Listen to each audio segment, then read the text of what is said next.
My friend Dominica, who I know from Toastmasters in Oxford, she's also in Thailand and she's also in Krabi by a crazy coincidence. The good thing was that I knew that she was coming here before because we met in another event in Oxford, and then she mentioned this. I'm like, "You're going to Krabi? I'm going to Krabi." And she didn't believe me at, at the moment, but yeah. So we have some overlapping dates, which meant that we hung out last weekend when we went to that PP Island tour, and also then we wanted to meet this weekend because then she's going on to her onward travel. So the plan was something like let's have lunch and stuff like that. But then yesterday, last night, Friday evening, she texted me saying that she's met these Russian girls and made friends with them. Dominica makes friends with everybody, by the way. She's just like that. So she said that they're going to Railay Beach. Railay Beach is another beach here in Krabi. So there's one Aonang Beach, and then there's Railay Beach, which is quite, they're both popular. Okay. So she was going to Railay Beach with them, and she said if I wanted to come and hang out with them. Sure, why not? Well, more friends is a good thing, right? Um, so I thought that because Royal is another beach that I have not explored yet, why not go early in the morning and do like a sunrise shoot as well? And then there'll be two things in one. Nope, cannot be done, sir. Because as I found out very quickly from Google and from practical inquiries at the hotel, that you cannot go that early to Railay because you have to go by boat. There is no other way. You cannot go. It's not accessible by land. You have to go by boat. And the boats here at Noparathara and Aonang, they do not start before 8 o'clock. And sunrise, in case you don't know, was about 6:45 a.m.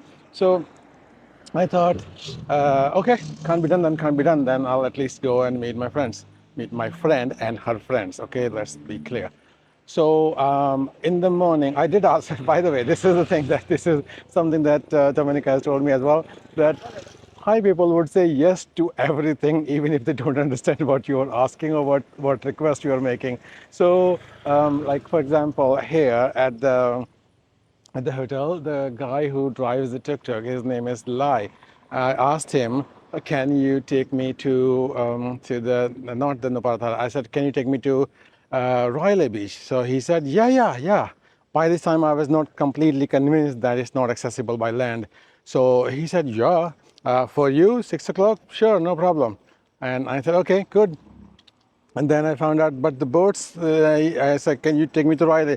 Try to make sure." He said, "No, you can take me to the pier.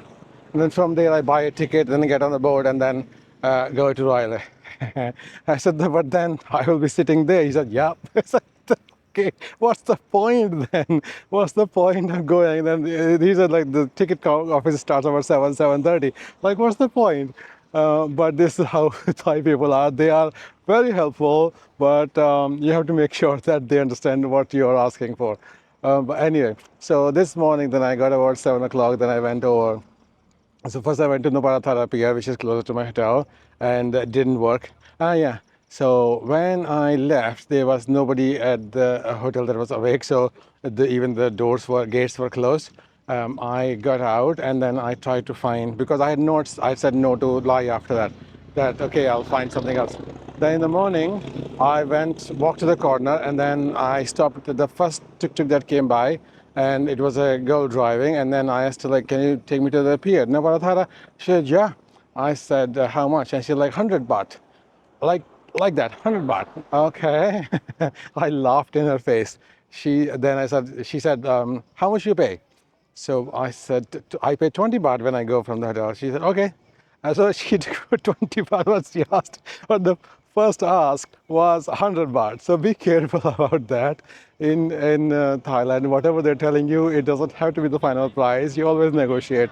But anyway, so I went to Nupara Therapy and then found out that, again, the same thing, that it's like they they were willing to take me, but it was like a private tour, and that would be about 1,500 baht. I said, "Okay, nope, that's not happening." Then I found out that I have to go to Ao Nang to get the boat for Railay. So okay, so I did that. Went to Ao Nang. There are these two different companies who operate the boats. There's one green shirts and blue shirts. So the green shirts were closer to me. And by the way, by that time, I had to actually call the hotel to send Lai with the tuk-tuk to drive me to Ao Nang. It's about 3 kilometers. I did not want to walk that because, well, time-wise, but also I didn't want to walk that. So I got there. It smells nice here actually. This is like very, very nice night air, very cool breeze. Lovely.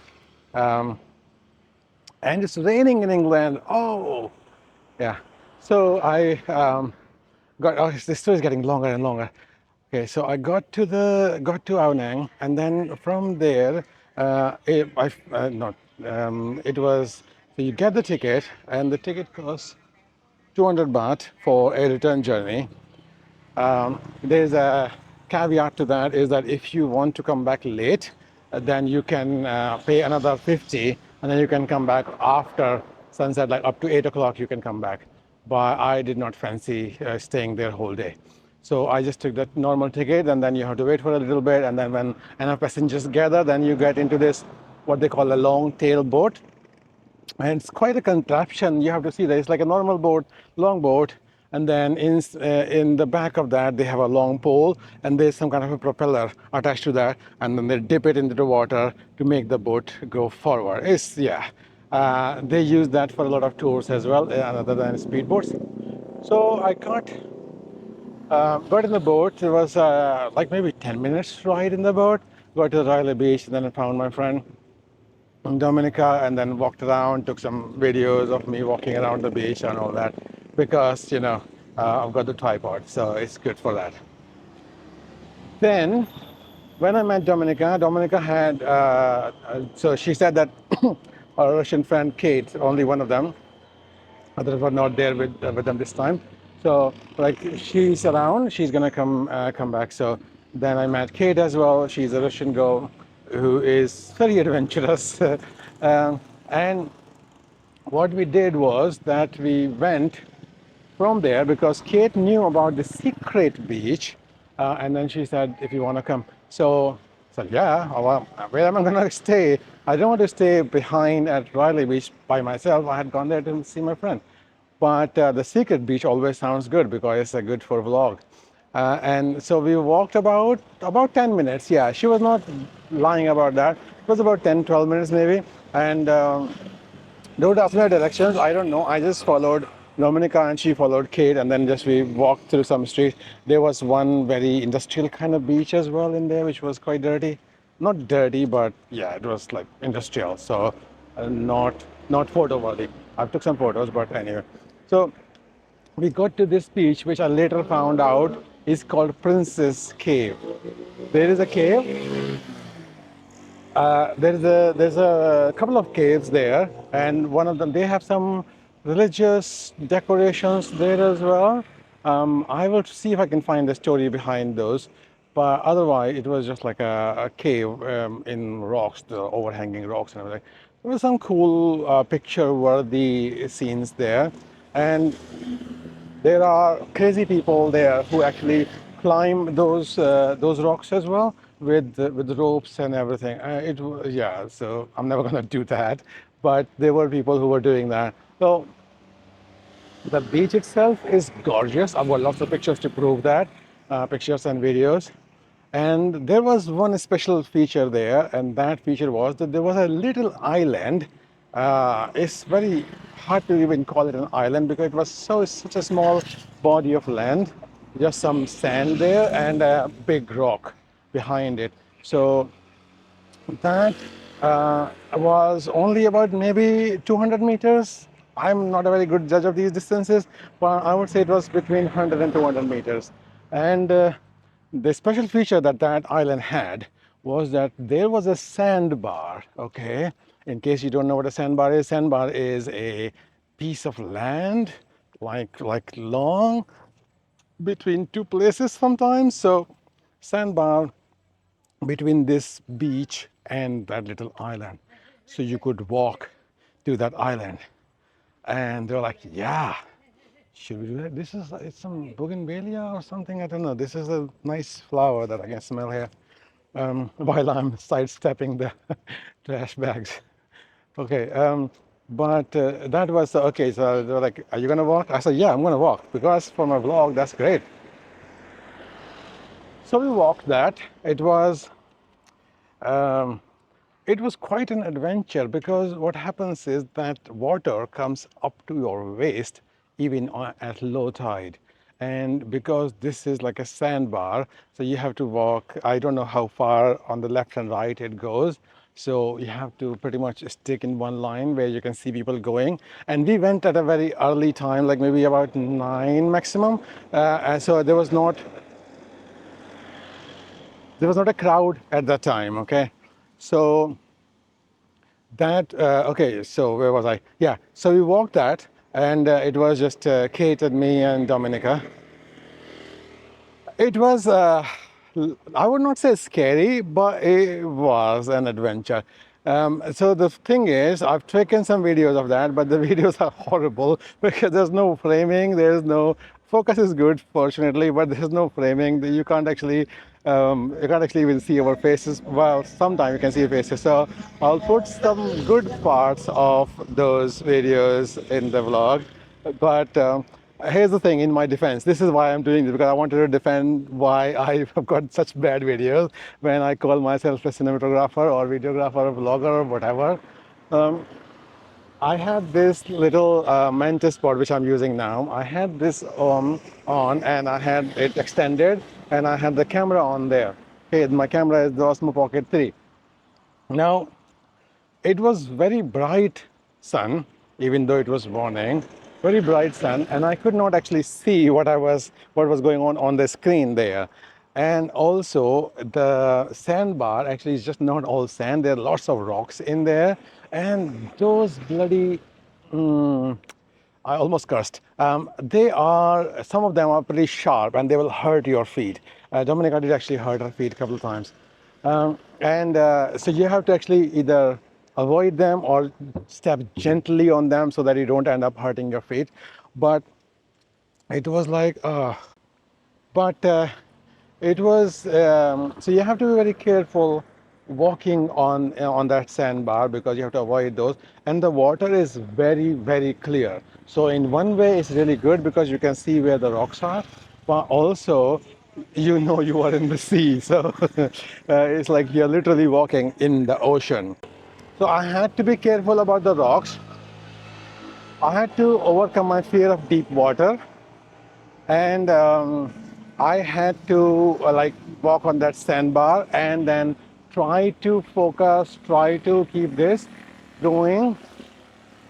But I had no idea what was going on the screen. So that's why I could do this, I could do this. And then what happens is that the camera tracks me. So it's very hard to frame anything else in there. If I don't track it, then it sometimes just loses focus. That's also a bad thing. So because of all those things going on, that video is very bad. I did the video both going and coming. So some little bits of that are quite nice. Um, and Dominica was holding on to my arm. She was pretending to be terrified for the sake of, for my vanity. But actually, she was not terrified, but it was actually a good idea because it gave us more stability, especially when one of us stepped on a rock. It was, yeah, a bit more stability if you had two people walking together. That was one thing. So that was the sandbar thing was pretty interesting. We went to the other side and then we took some pictures. And then after that, we just because the tide was rising even as we were there, so we didn't stay there for more than a few minutes. We just walked back. And then yeah, took the video. So that was something I really enjoyed doing. Okay, so next part of that. So we hung out there, and then Kate actually went on her way. She had some other plans, but Dominica is moving onwards tomorrow. So I just spent some time with her. We had some food. I had not had breakfast since then, up to that time. So we had some food in a beachside cafe, and this is something you have to keep in mind when you go to eat in Thailand, pretty much that Actually, everywhere in the world. If you are going to a beachside place, like a completely beachfront, then you're paying for the view as much as for the food. So service was very slow. Food was okay. I had French toast with fruit. Fruit in Thailand is amazing. If you come to Thailand, have any fruit that you can find. Have smoothies, shakes, juices, everything.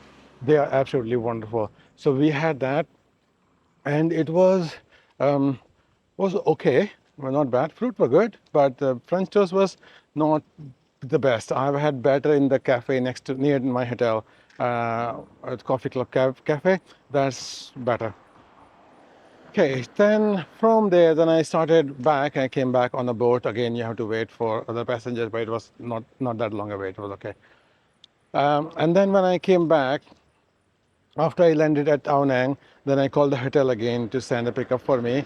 And I'm finding that's the best thing because it's quite cheap for me as well. And it's also like you call them, and then about 5, 6 minutes later, the guy turns up with a tuk tuk, like a mini tuk tuk, and then we can go.